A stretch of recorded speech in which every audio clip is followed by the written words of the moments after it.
Приветствую всех любителей качественных игр, ценителей пасхалок, истинных геймеров, а также сынов материнских плат. Недавно наткнулся на новости о скором релизе новой игры A Blood to Survival в Steam от российских разработчиков Indie Games Studio или IGS. Собственно, само название ебала и издает он игры. Разумеется, я поспешил скорее установить демку размером с половину моего жесткого диска, а также сделать обзор столь большой, как само мнение автора этой игры. Для вашего удобства и некой систематизации информации я разделю обзор на несколько частей.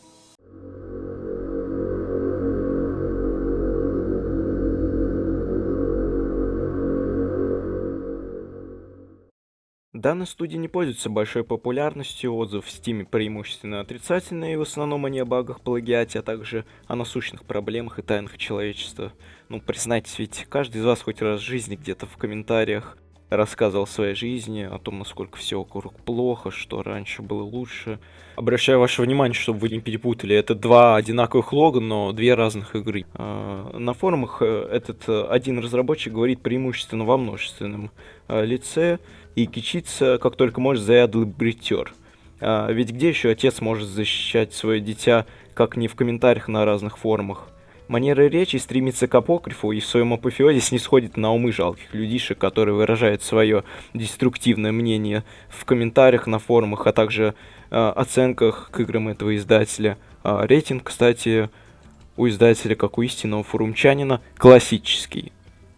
Также данный разработчик представляет вам эксклюзивный, великолепный, единственный в мире шанс на рекламную интеграцию. Вы можете к нему обратиться по его личной электронной почте. Охват он обещает феноменальный, то есть об игре.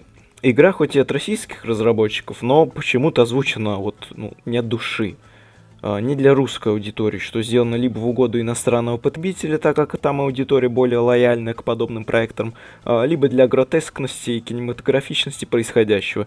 И есть еще третий вариант, который гласит, что автор данной игры преподаватель английского языка, и так как в школах сейчас преимущественно удаленные занятия, он решил озвучить игру по-английски, чтобы его ученики прошли данную игру вместо классных занятий и попутно написали отзывы. Конечно же, так как это их преподаватель, отзывы будут исключительно положительные. Игромания нам обещает новое звучание оружия, а также новый геймплей по сравнению с другими частями. Мы глубоко уважаем игроманию и верим, конечно же, что так оно и есть, и действительно звуки оружия в этой игре великолепны.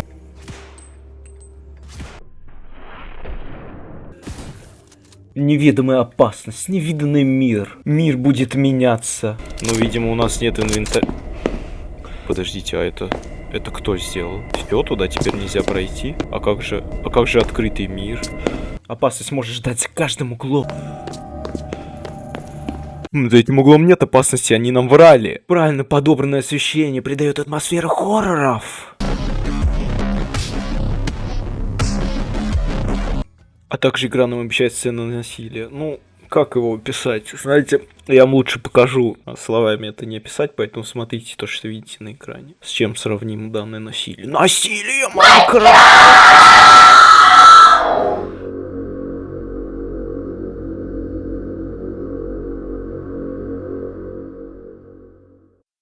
Давайте сразу перейдем к игре. Тут же сходу нас предупреждают, что все риски мы берем на себя. В этот момент я почувствовал, что куда-то вложился из моей карточки, сейчас, возможно, списываются деньги, а багажник моей машины накладывает запрещенные товары и вещества, поэтому меня предупреждает о рисках, которые я беру на себя. Советую и вам быть осторожнее на всякий случай, включить VPN во время этой игры, почистить историю браузеров, задернуть шторы, пропылесосить, надеть презерватив и наушники, чтобы соседи не слышали подозрительные звуки. Для начала скажу, что данное меню игры не то чтобы очень сильно напоминает меню из другой игры, там Resident Evil какой-нибудь, не знаю. Нет, вы подумали неправильно. Оно вдохновлено той игрой и пытается соответствовать ее уровню как по качеству, так и по духу. Если у вас есть брат или сестра, там вам тоже часто наверняка приходится слышать, что «Ой, вы так похожи, как две капли воды», но в то же время вы отдельные личности. Нельзя сказать, что ваш брат копирайтит вас, нося свое лицо при этом, похожее на ваше.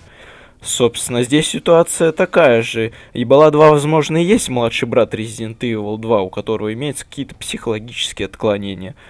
Зайдя во вкладку «Авторы», мы видим культ личности одного человека. Нет, он нисколько не нарциссичен, как вы могли подумать. Здесь мимоходом написано пару авторов, треки которых разработчик вынужден был позаимствовать, иначе игра, казалось бы, не такой полной, как он хотел бы вам передать. Ведь у каждого отличного проекта должен быть особенный качественный эмбиент, своя музыкальная тема, своя атмосфера. Кроме саундтреков в игре больше вообще ничего не нужно, в принципе, можно сказать. Но в скором будущем игры можно будет, наверное, проходить с помощью аудиокниг и стримингов в музыкальных сервисах. Indie Game Studios это понимает, поэтому они уделяют огромное внимание музыке в своих проектах. При выборе новой игры прямо на кнопке вы можете случайно нажать кнопку «Выйти». Нет, это не просто так, нам пытается дать шанс остаться собой. Выбор уровней сложности тут не блещет шведским разнообразием, и непонятно, что от него зависит. Можно предположить, что количество палочек здесь означает уровень связи на вашем мобильном телефоне в игре. Что ж, так как я исправно плачу за тариф, выберу хороший уровень связи. Не хочу, чтобы возникали какие-то проблемы со связью во время прохождения. Но в действительности маленький уровень связи в жизни сравним с тяжелой сложностью, особенно когда вы находитесь в затруднительном положении. Например, вы едете на автобусе и хотите посмотреть ТикТок, а он не грузится. Вот представьте, связь плохая, это ужасно. Что может быть хуже и сложнее такой ситуации?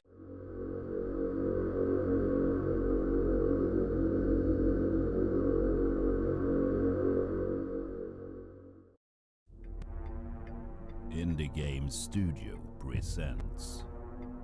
My name is David, and I'm going to tell you my gruesome story. I worked as a military contractor until I stepped on a landmine. Наступил! Смотри! Но пока Давид, наступивший на вонючие мины, пытается рассказать нам о себе в стиле Александра Невского, я в свою очередь обращу ваше внимание на качество модели персонажа. Он сделан великолепно. Сначала я подумал, что сам Кодзима участвовал при помощи технологий захвата движений в данном проекте и Ebola to Survival, но, к сожалению, знакомый программист сразу же спустил меня с небес на землю. Он указал на то, что персонаж является кастомной моделью, применяемой в технологии MetaHuman на движке Unreal Engine 4 по умолчанию для создания моделек людей. I am MetaHuman. То есть Indie Games Studio пошли по самому умному пути минимальных затрат, ведь абсолютно не важно, кто главный герой, никого это не волнует. Геймеру абсолютно без разницы, кого играть, соответственно, разве это не так? Если же даже в модели самого главного персонажа не стали двигать ползунки внешности, давайте опустим детали остальных персонажей и окружения в целом, так как качество игры при этом абсолютно не меняется. What the hell? Am I dead? Or is it a dream? Maybe anesthesia acted on me in such a way. I have to get out of here. How do I open this bloody door? После ночи с красавицей мы просыпаемся в его комнате, где, как у любой уважающей себя женщины, царит порядок, свойственный ей. И разработчик предлагает нам купить премиум эдишн этой игры, как вы видите на экране. Но, к сожалению, наша избранница поблизости не оказалась. Что ж, вероятно, она просто решила не будить нас и пойти на работу, не оставив ключей от своей квартиры. Из подобного затруднительного положения нам и нужно искать выход. На стенах везде висят плакаты Джастина Бибера, в шкафах бумага с надписями на эльфийском, видимо, потому что мы не можем их прочесть. Ну и повсюду висят козявки вот на стенах, соответственно, всякие рисунки, которые изображают психологическое состояние нашей возлюбленной. А также везде лежат пакеты с кровью. Будем надеяться, что мы не в замке леди Димитреску, потому что в таком случае мы знаем, что сосать у нас будут не кровь, сосать точнее будут у нас кровь, соответственно. Вот, поэтому нам нужно выбираться отсюда побыстрее. Часы тут вечно показывают 22:07, и большой брат, естественно, следит за нами. Ну как же без этого? У каждой уважающей себя женщины должна быть видеокамера для того, чтобы участвовать во всяческих вебкам-шоу.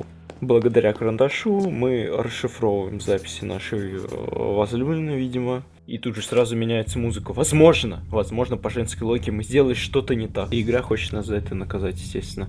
Наконец открываем свой дневник. Самая классная особенность этой игры тут же нам открывается. Вы не сможете прочесть его, если не находитесь под нормальным источником света. Такого я не видел ни в одной игре. То есть, прячась от монстров в темноте, вы прочитать его не сможете. И, естественно, налобный фонарь, который у вас не имеется, ни капельки вам не поможет в том, чтобы прочитать этот дневник без других источников освещения. Что ж, пройдемся по дневнику. Нас ждет незаурядный крафтовый материал патронов. Дальше идет инструкция, как поднять бабла. А если вы видите пустые страницы, значит, у вас не знатное происхождение, бедная семья. Дальше мы видим подсказку к побегу из комнаты нашей возлюбленной. Ну а в самом конце ждет Мега Тян. Краш всей нашей жизни, главную героиню, которую мы будем искать. По мнению разработчиков этой игры, она покорит сердце любого мужчины.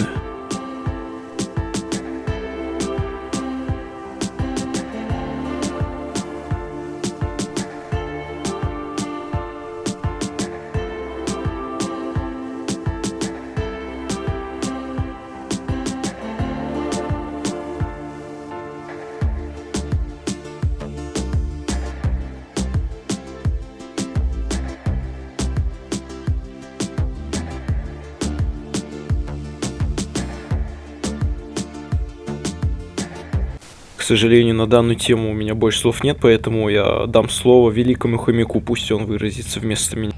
Блять, я не понимаю, эту игру сперматоксикозник, что ли, 12-летний делал? Что за фигня? Или любитель аниме, хентай и яой? Я не понимаю, вообще просто... Да нет, вроде... создатель дядька взрослый. Не спрашивайте меня, почему часы остановились, но по звуку они словно идут. Почему какой-то доктор со странным никнеймом оставил нам записку с кодом от замка. Мне все это абсолютно не важно. В данный момент я просто наслаждаюсь игрой. Вы ведь когда смотрите артхаус впервые в жизни, не ищете какой-то глубокий смысл? Ведь все мы настолько глупы. Здравствуйте, а вы последний на промывании простаты в процедурный кабинет? Ну хорошо, тогда я за вами. К сожалению, час спустя простой очереди мне приспичило в туалет по-маленькому, поэтому я покинул очередь и пустился на поиски уборной, а в надежде, что мое место никто не займет. Так вот, возвращаясь к нашему разговору, смысл лишь только потом открывается в каких-то интервью у режиссеров, где они рассказывают об искусстве съемок, о том, как глубоко они копнули в историческом плане, чтобы поведать нам какую-то историю, о том, какие иерархии они хотели нам показать. Непонятно где, возможно, даже в нашей голове слышится протяжный стон нашей Тян, которую мы пошли искать, но вместо нее мы находим ее бывшего парня, который не смог добежать до ближайшей уборной. Буду надеяться, что меня не ждет та же участь, и двинусь дальше, навсегда запомнив его имя и фамилию. Александр Россо. Вдруг я найду его игровой ПК, на котором он использует свое имя и фамилию в качестве логина и пароля. Братишка, я тебе покушать принес. Тут мы понимаем, что без молотка не обойтись, так как дверь открывается в ту сторону, а не в нашу. И мы встречаем собрата по нужде, так сказать. Тоже человек застрял, там не может выбраться, а в своем офисе насрать у него никак не получается, естественно.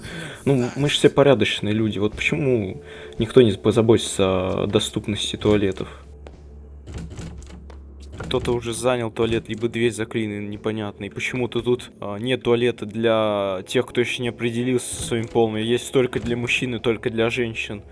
К сожалению, я что-то среднее между ними, но мне, видимо, придется искать другой туалет, так как этот туалет меня не пропустит.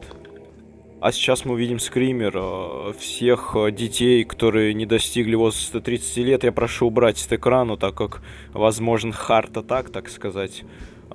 Я вот лично, честно, со мной непонятно, что произошло, когда увидел этот скример, но он достаточно страшный, поэтому... ладно, я вас предупредил, и разработчик тоже вас предупредил, что все риски вы берете на себя, так что полюбуйтесь этим скримером. Мы нажимаем на дверь лифта и...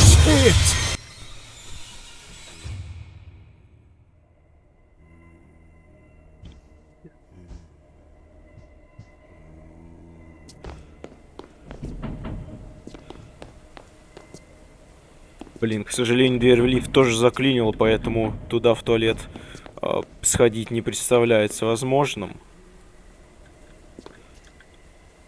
Вы только посмотрите на эти капли, которые ударяются о воздух.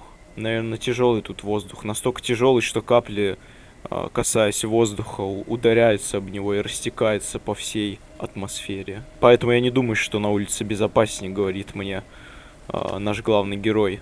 И он правильно подмечает, ведь точно такие же следы остаются на полу. А если они остаются и на воздухе, то можно предположить, что на улице совершенно небезопасно. Забавная особенность этой игры, если вы отходите далеко, вы все видите, четко очень, как будто вы без очков. А если вы подходите поближе рассмотреть вот ту ебалу, которая там находится, то у вас возникает прокрастинация, близорукость, я не знаю, как это называется. Поэтому советую смотреть тут на все в игре издалека и ни к чему не приглядываться. Вот даже издалека эту бутылку вижу более четко, чем вблизи. Не знаю, почему так это работает. Сочувствую, дружище.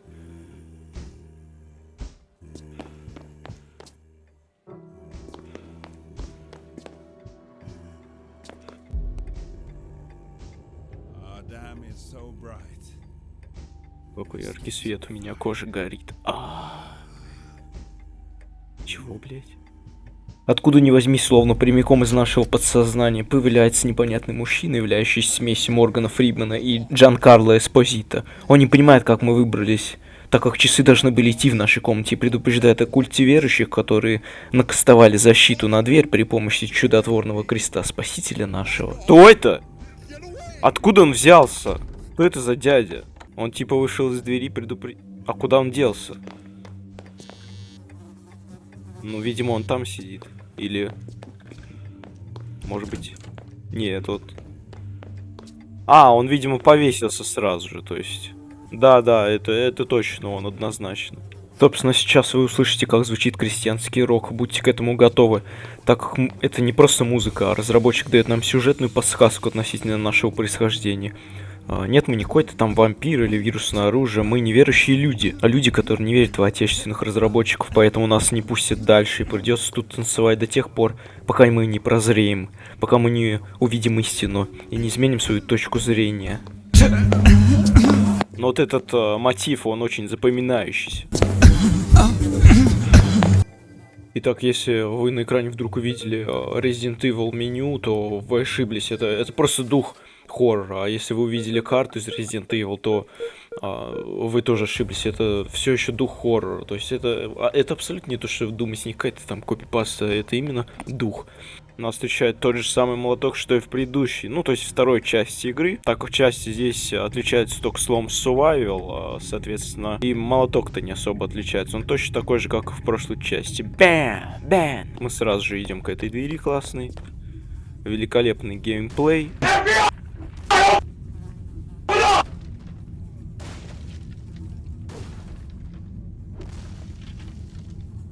Очень запоминающийся, так сказать. Наверх, как в классических играх, вот так вот блокируется вход. Откройте мне по нужде, срочно! Точно такие же отражения, как RTX Cyberpunk, вот один в один прям. Издалека, мне кажется, даже лучше смотрится, чем вблизи. Да что ж такое? 3 бензина мы подобрали, наверное, в карманы, я предполагаю. Но, к сожалению, в эту канистру я не могу сходить по нужде, уж слишком это для меня. Здравствуйте! О, наконец-то, единственный адекватный человек во всем этом хаосе. Вы не могли бы подсказать, где находится ближайший туалет? Что ж, охранник, наверное, разгадывает там великолепный скан Ворда, я не могу понять, так как мне отсюда не видно. Но тут лежит такой же охранник, мы можем прямо из ширинки у него забрать. Если вы чувствуете себя самодостаточным мужчиной, то вы не пройдете эту игру. Вам придется в любом случае залезть к нему в штаны. У него тут зажигалка, то есть прямо вот в среднем кармане лежит. А здесь мы видим зарисовку людей, которые ждали воды и так и не дождались. А еще тут есть в кишках какой-то ключ. Не буду говорить про 3D-центрирование объектов, я просто наслажусь этим моментом. Ладно. Серебряный ключ, он определенно от какой-то двери. С самого начала мы не сможем понять. Кстати, тут есть C4, неактивированная взрывчатка. Мы ее, конечно, сейчас не активируем, она в случае экстренной необходимости нам пригодится, но только не сейчас. О, нет! Тут игра наконец нам дает сделать свой выбор. Бежать или двигать шкаф. Ну, так как я не выбрал ни то, ни другое, я стараюсь не выбирать меньше зло, больше зло, то я просто пойду дальше, соответственно. Вот, security room у нас тут есть ключи. Блять, ёп!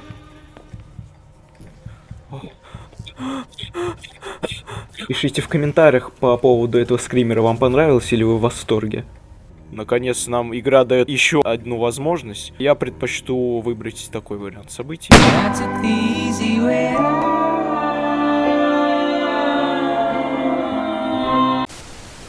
3 премиум патрона. Везде у нас царит атмосфера безысходности. Посмотрим, что тут у нас есть. У нас есть классная сумка. От Гуччи именно такую сумку. Дверь заклинила. О май гад, там, где меня заперли, камера висит. За мной кто-то следил. О, тут рабочий стол какой-то необычный. К сожалению, не могу его приблизить. Так, подождите, тут рядом еще один такой рабочий стол. Абсолютно точно такой же. А зачем ученым 2 одинаковых рабочих стола? Типа, чтобы отсюда... Погодите, тут 3 рабочих стола одинаковых. И... Нет, 4. 4 одинаковых рабочих стола. Нет, 5. 5 одинаковых рабочих столов. Так, тут что-то есть. Мы находим карточку в наш специализированный фитнес-клуб. А сейчас я вам покажу магию этой игры, и мы превратим эту кнопку в другую кнопку. О, видали?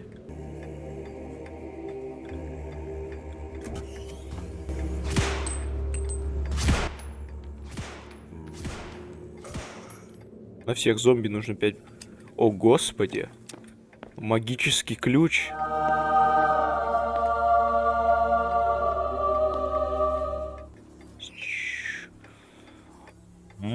Сергей. Ты... О, ё-моё, что происходит? А, это всего лишь зомби сгорел. Ну, бывает, ребят. Сергей, мне кажется, я знаю, куда ты хочешь меня вставить. Да, конечно, в любой замок. Кстати, я могу... Нет, к сожалению, выстрел этот крест нам ничего не дает. Запомните этот момент обязательно. И все-таки атмосфера хоррора в этой игре чувствуется так же, как начинают с первой оттепелью пахнуть подснежники, показавшиеся из-под талого снега. Великолепный эмбиенс, словно его транслирует сам Говард Шор в прямом эфире. Неповторимые спецэффекты, когда от выстрела с 9-миллиметрового пистолета у зомби взрывается голова, как слишком сильно надутый воздушный шарик, наполненный слюнями и конфетти.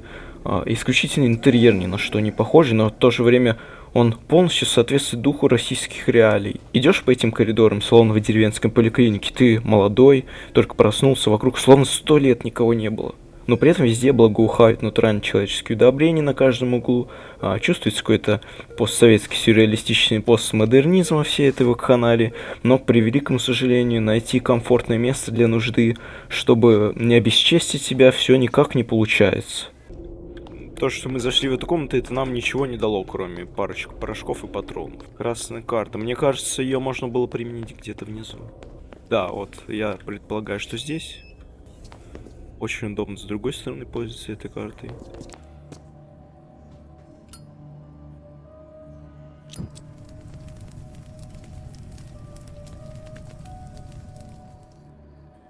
О, боже, блядь!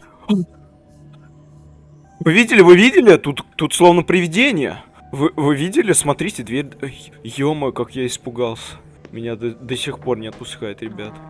Кстати, это аналог сейф-комнаты в Resident Evil. То есть, это оно, ребят. А вот это...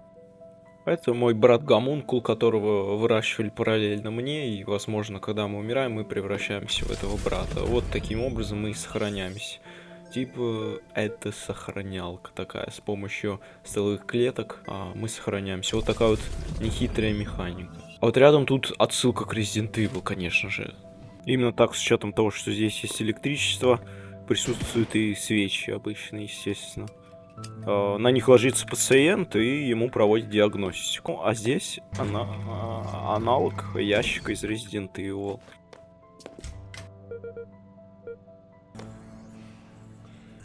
Собственно, а вот симулятор грузчика. Ну, тут нам бесплатно дают подработать, подвигать различную мебель, соответственно. Кому это будет не в кайф, особенно если вы занимаетесь спортом. Наоборот, лишний раз Ёп! И тут же на нас выбегает вахтер, потому что мы двигали его шкаф, а он был против. И он тут же сгорает из-за своей злобы к нам. У меня, как у многих из вас, был выбор: водить мышкой по рабочему столу или же поиграть в эту игру. И знаете, я уже жалею принятое мною решение запустить ее, но все же менялась какая-то мысль о том, что в полную игру я точно играть не буду, или я не мужик, собственно. А вот демку я пройду целиком, и никто не скажет: эй, ты же бросил эту игру, так не дойдя до конца, так дела не делаются. В свою очередь, я думаю, что этой демки вполне достаточно, чтобы окунуться в больной мозг создателя этого шедевра. И, судя по предыдущим играм, поменяться в игре до релиза очень минорное количество контента. А так как автор критику принимает в такие, словно он сейчас в какой-то информационной войне, все люди вокруг засланные шпионы, основная цель которых разрушить дело всей его жизни. Но, стоит признать, я видел пару комментариев в отзывах в игре о том, что те люди, написавшие их, связывались с Indie Game Studio напрямую, говорили о найденных багах и недочетах, и впоследствии многое было исправлено, но я поставил подобные отзывы под сомнение, ибо они минорные, написаны ярым фанатом серии игр этого издателя. Возможно, это даже друзья, высказывающие свое восхищение на широкой аудитории с детским трепетом и материнской теплотой к подобному продукту. Вот что меня бесит во многих таких играх, так это то, что вокруг есть очень много всяких объектов, которые можно заюзать, но большинство из них просто пустые, как макет, как иллюзия, знаете, такая фиктивная наполненность действиями, так скажем. Вообще практически ничего нет, предметы в дефиците, при том, что это абсолютно новая лаборатория. Никто, собственно, здесь не рыскал, так все люди вдруг внезапно умерли, так, какой-то ключ еще. И также набор отмычек. Золотистый ключ, надеюсь, на нем не присутствует золотистый стафилококк.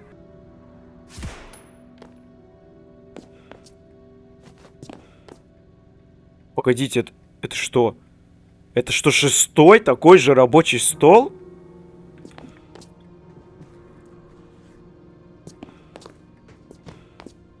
Да не может 6-й? Да, именно это происходит с компьютером, когда вы в него стреляете. Подождите, 7-й? 7 одинаковых рабочих... Дайте пиво!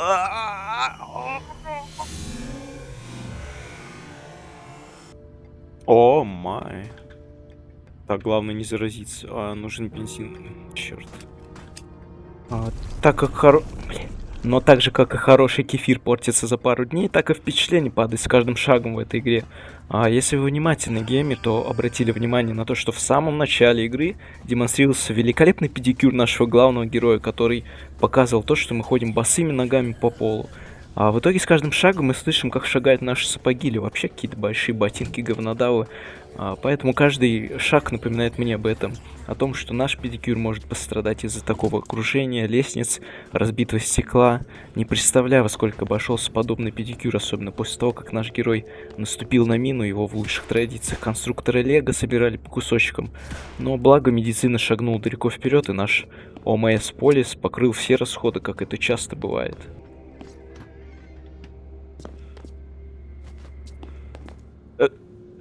Так, странно здесь. Подождите, 8? 8 одинаковых рабочих столов? А здесь, наконец, скайримские фичи. Наш герой Давид хочет разобраться в себе, кто он такой, что с ним сделали врачи помимо педикюра, но при этом ищет сведения в комплексе, откуда любой нормальный человек уже давно сбежал. Это свидетельствует о его некомпетентности в военных делах. Неспроста ему посчастливилось наступить на вонючую мину. И все же он знал, куда его отвезли и где его лечили, поэтому имел бы смысл покинуть это место, связаться с руководством, попросить помощи, рассказать СМИ о происходящем, получить всемирную известность и деньги. Но он, как маленький ребенок, пытается все сделать сам, бродит как малыш, который потерялся, вокруг да около, лишь бы найти свою маму где-нибудь. Пусть это и совсем нелогично будет. Хотя о логике в этой игре вообще говорить не стоит. Ее не было в предыдущих проектах автора, не будет и здесь. Ладно бы графика, ладно бы баги и заимствования, хорошо. Но я глубоко убежден, что стоило вместо сотрудничества по поводу саундтреков обратиться к профессиональному сценаристу, почитать книги, позаимствовать сюжет, а тут зачем высасывать соки из ниши, где конкуренты стоят на миллион ступеней выше тебя, при том, что они могут показать что-то новое, а ты нет. Подождите, я не понимаю. Записка. Я изобрел материал, который создает магнитное поле через заряженный электрон. Материал притягивает атом вируса и разрушает. Материал довольно хрупкий, достаточно его уронить, чтобы разбить, и действие поля прекратится. Как бы ни странно, не звучал, но я верующий, поэтому Сделал его в виде креста. Так, что? После этих событий не стать верующим. Так, то есть игра нам сейчас говорит, что вот в данный момент после получения записки мы можем сломать тот крест. Итак, мы подходим к этому живородящему кресту.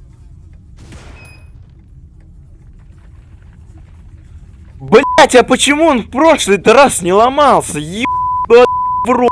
Куда-то он исчез, ну что это, раз это не божественное вмешательство? А что произойдет дальше, у меня нет слов по этому поводу. Наш главный герой почему-то может применить на себя вирус, а может не применять. То есть он это контролирует, это ему подается. Непонятно почему, это никак не объясняется. И не то, что это демо, вы не подумайте, это цельный кусок, вырезанный из игры. И он 100% целиком и полностью будет там. Возможно, еще какие-то комнаты будут открыты. Но тем не менее, это не разбавит атмосферы, которая здесь творится. Все будет абсолютно то же самое. И сейчас слышен знакомый мотив, мне кажется, из игры Doom. Очень похоже.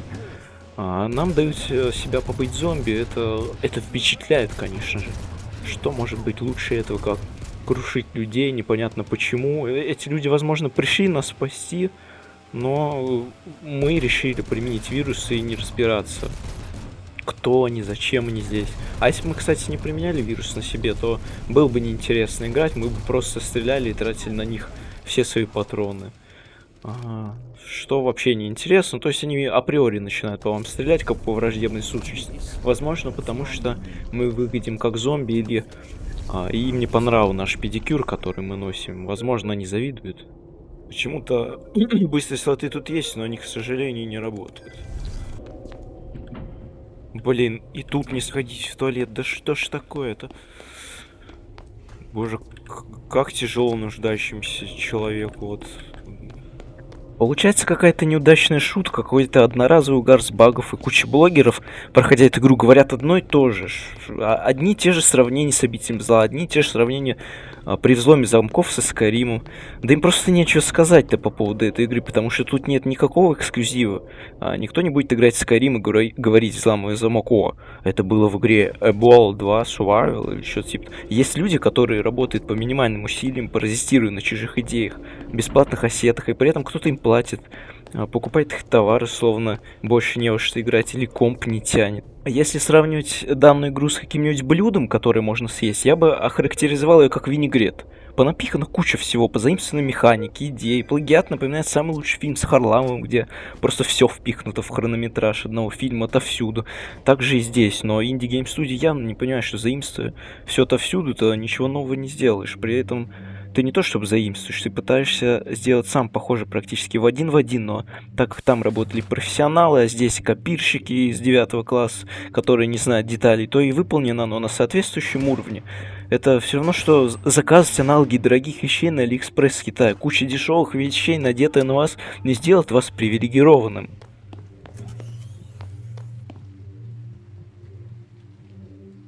Что со мной происходит? Ну, то есть наш герой не хочет просто так уйти живым, несмотря на то, что он жив. И вот, наконец-то, я нашел рабочий ПК с RTX 3090 Ti бывшего моей женщины. То есть я помню, что его звали Александр Рос. Видимо, это его комп, потому что его стул здесь рядом стоит, великолепный, такой стриминговый, за 20к евро. Так, посмотрим, что у него в имени и пароле. Да вроде не подходит. Ладно, может этот даун использовал имя и фамилию как логин и пароль к своей учетной записи. Да, действительно так и есть, ведь все мы обычно используем такие простые методы, когда работаем на каких-нибудь секретных организациях, у вас во владении находится топовый комп, и вам нечего скрывать в принципе. Нет, это сюда, к сожалению, не получится сходить, так как мусорка с отверстиями будет как-то неэтично ссать туда. Блин. О! Так, мы нашли, куда вставить золотистый ключ. Странно, но тут... Ладно. Тут совершенно... ладно, неважно. Атмосфера, как в моей школьной столовой, прям. Так.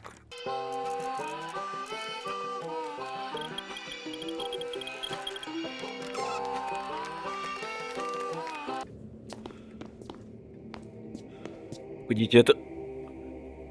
О мой бог, это девятый одинаковый рабочий стол. Такой же, как и... О мой бог. Что это означает? Мне кажется, разработчик хочет нам что-то сказать. Но мы все никак с вами не можем понять, так как мы обычные смертные. А что? Зачем мы здесь? Скорее всего, доктор ушел через эту дверь. Замок сломан. Какой доктор? Замок? Да тут, по-моему, вся дверь расхерачена. Снята с пить. Почему мы не можем просто вот там пройти? А, ладно. Единственное, что мы можем, это превратиться в зомби, убить всех чуваков и вернуться обратно в человеческое обличие. А дверь это вынести мы, к сожалению, не можем. Я решил вернуться к самому началу и проверить свое место в очереди, но обнаружил... Это чипсы? Да, это, по-моему, чипсы. Из него выпадают чипсы. Даже... Слушай, дружище, тут за тобой никто больше не занимал? Ладно, спасибо. Если что, я за тобой все еще. Я просто не нашел туалет. Вот он, даже тут помечен, типа, виси. То есть он даже помечен здесь на карте. Ну, ё-моё, ну... Так, я заклинил. Твою мать.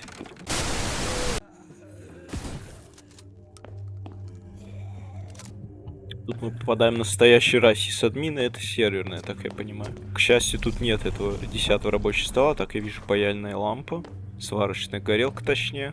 Нужно кликать тут вообще на все. Вдруг тут есть вот из миллиона этих кнопок одна, на которую нужно нажать. И, собственно, если вы пропустите, то вы будете фуфелом.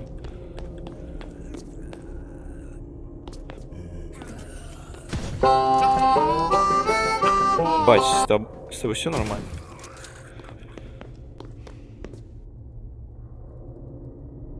Кто-то вытащил кнопку вызова... Что? Ну вот же она. Это очень странно. Что ж, я предполагаю, нам нужно идти к любому лифту и попытаться добыть кнопку, так скажем. Nope. Может быть, кстати, горелку я здесь могу использовать? Да, сварочная горелка. Звуки какие-то. Что? Одна кнопка. Собственно, отсюда мы бы не могли ее взять. Конечно, где место для кнопки, как не здесь? Ладно, идем обратно. Ох, ёпта, блядь! Конечно, мы будем драться. У нас же теперь дробовик есть. Где это? Ебала. Чего? Где я оказался? Кстати, это не Лизун из Resident Evil 2, это его младший брат. Это супер мег... Нифига себе, какой накачанный брат! Поделись программой тренировок. Ой, у меня, кажется, перезарядка. Что происходит? Я не понимаю, сколько в ружье патронов-то. Так, по факту 4, а сюда захочет... Ну да, 4. О май гад, мы убили финально... Нет, Сергей, ты не очень-то меня... И он просто испарился. Единственное, он оставил за собой вот эту коробку. Кстати, логотип похож очень на какой-то... Вот откуда же? Вот эти вот 4 конца. И он висит в воздухе как-то подозрительно. Кейс. Давайте посмотрим, что в нем. Закрытый на кодовый замок. Внутри что-то... А как? Ну, видимо, у нас нет инвентаря. Подождите, а это кто сделал? Все, туда теперь нельзя пройти? А как же открытый мир? Сразу становится очевидно, что проект будет являться обладателем мега-грантс от Epic Games. Ну, потому что, если не верить в этого разработчика, то в кого же верить еще? Вы хотите сказать, что мы нашли кнопку вверх, и без нее лифт не работал, а по факту мы сейчас поедем вниз? Что? И вот, наконец, мне выпадает великолепный шанс. Я в лифте один, без свидетелей, камер вроде бы нет. И словно все карты совпали. До последнего мне хотелось быть приличным петербуржцем, но в данный момент начинаю понимать, что подвигло приличных людей спуститься до уровня неандертальцев и засирать лифты. Поэтому, повинуясь своей природе, я даю волю своей реке. Она выходит из моих берегов, и я больше не в силах ее сдерживать.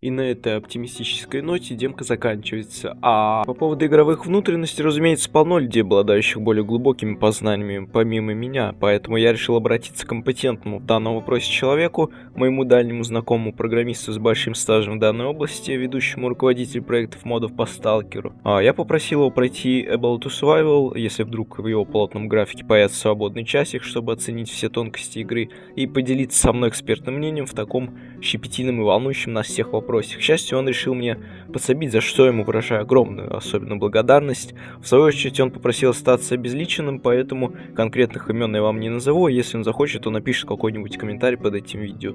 А если он потом передумает, то удалит свой комментарий.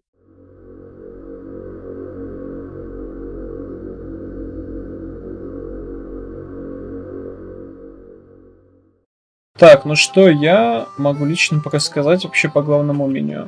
Звуки кнопочек неплохие, мне нравятся такие. Дзинь-дзинь-дзинь-дзинь. Но вот это можно было править, сделать лучше, потому что оно накладывается друг на друга, сразу видно. Плюс еще есть версия 0.5, и оно не прокручивается, то есть получается интерфейс не очень. То есть я, насколько понимаю, вот эта вся штука должна входить вот внутрь вот этого сегмента, но она не входит, она выходит за пределы него, что выглядит крипово. Плюс происходят некоторые баги, насколько понимаю, этого. Да, если вы направите на эту полосочку, сразу видно, что она поверх идет этих виджетов. Она перекрывает. Там есть просто 3 процесса кнопки. Ну, обычно, если интерфейс создаешь, типа кликнутое, наведенное и обычное состояние. Вот если обычное состояние, вот они, если наводишь у него состояния такие, но так как у него вот этот виджет перекрывает этот виджет, в итоге пропадает. Шрифт, скорее всего, какой-то с интернета бесплатный, где free фонд. Я на шрифты никогда не жалуюсь, но бесплатные шрифты все равно бывают классные, тем более я тоже самими пользуюсь, прикольно. Обалдеть, это столько людей над ней работало, да? Секундочку. Нет, над ней немного работало. Сразу могу сказать, что если вы нажимаете на клавишу Shift, да, вы типа бегаете. Что-то не так, это надо дорабатывать. Так, извините, пожалуйста, это что такое? Kite Velocity Turkey Low. Высокая скорость загрузки Турции, блять, что? Ладно, неважно, у меня английский плохой, идем дальше. Сразу видно, что люди, да, после смены руководства ничем хорошим здесь не занимались. Смена руководства. А можно ноги посмотреть? Ног нет. Это что такое? Это что за позорище? Это что такое? Это что за поворот? Он почему-то во втором случае он перевел как 4 патрона, но в остальных случаях почему-то патрон. Текущая задача, даже типичные из Unreal. Ладно. Тихо, я не на тебя кликал. Алло, здравствуйте. Да ёб твою мать, я не на тебя кликал. Станет. Да ёбаный в рот, блять. Так, отлично, карандаш. Карандаш, это хорошо. Где-то я буду рисовать, я чувствую. А я думал, ну что же, первая загадка. Ну, значит, пароль 2207. Блять, ах ты скотина. Ты чё рофлишь? И как я это должен читать при таком освещении? Время на часах торопится аж на 4 часа 30 минут. Ну, давайте повернем. А как я могу повернуть часик-то? Если это текстурка. Он даже поленился текстурку. Ну, братан, ну ты чё? Ну, можно было часы, блядь, ни одной текстуркой сделать. Ну, ты чё, ну, ленивая скотина. 17:37. Зачем ты мне все рассказал? Ты приходите, ненавижу хорроры, блядь, я сейчас буду орать, нахуй. О боже. Сейчас меня будут ебать. Скримеры. Хорошо. Блять. Сучара. Откуда клоун, блядь, в игре про зомби? Ты ебанутый, что ли? Почему второй раз не вылазит, блядь? Ты меня просто, что ли, решил клоун, блядь? Ну ты говно, нахуй, сука. Как всегда надо do not open the door. Конечно, блядь. Что теперь с этим клоуном произошло? Он упал, блядь, туда, что ли? Все, нахуй, он свалился или что? Где клоун-то? Нахуй он сюда вообще его вставил, блядь? Это говноед ебучий, блядь, скотина, блядь. Уебак, блядь, скотина, какие нахуй клоуны, ты ебанулся, что ли? Я, блядь, еще скажи мне ту Снегурочку нахуй добавь.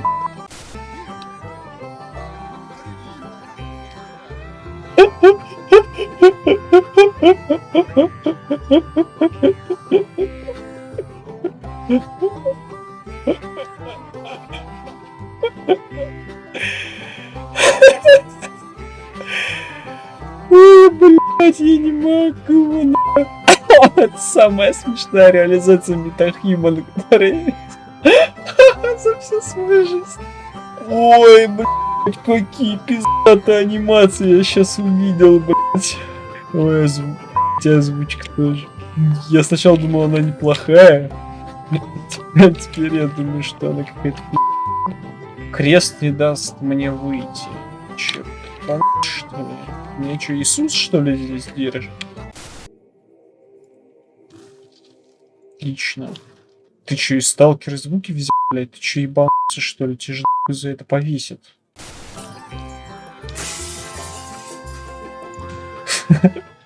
Ты из метро взял этот звук. Чел, да ты чё? Так нельзя делать, братан. Ты чё? Так делать вообще нельзя. Я понимаю, что ты фанат там сталкера, метро, но ты не должен использовать их материалы в своей игре. Так нельзя. Пистолет, чё? А куда мне? Давай сюда, отлично. И чё? Ёб твою мать. А как мне взять-то? О боже. Ты чё, рофлишь, что ли? Да ладно, блядь. А, вот, все, отлично. Экипировать. Так, а прицелиться можно? Секундочку, а как же прицелиться? По больных, что позволяет достичь 100% успеха без отражения органов. Это такое ощущение, что это школьник писал. Вот, да, серьезно. Я говорю, вот такое ощущение, что ты реально писал Шкила. Серый, зачем ты это говно мне посоветовал? У меня есть подозрение, что мне нужно кое-что сделать, за что меня могут посадить в моей стране. Ой, я бы этого очень не хотел делать. Здесь нифига нет. Ну что?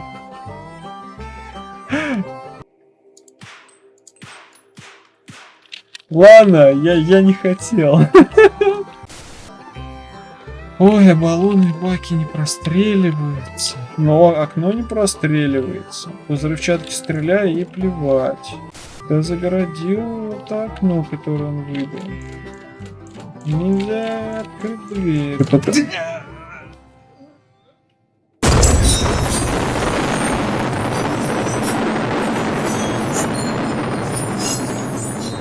О боже.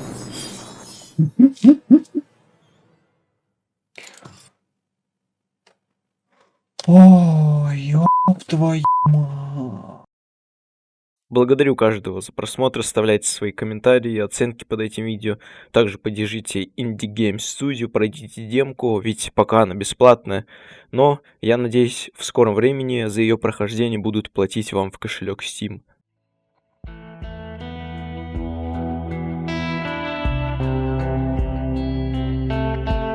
Я хотел бы, чтобы не было... Плохих отечественных игр, которые позорят российский геймдев. Чтобы ничего этого не было. Так думают все, на чью долю выпадает подобное. Но это не им решать.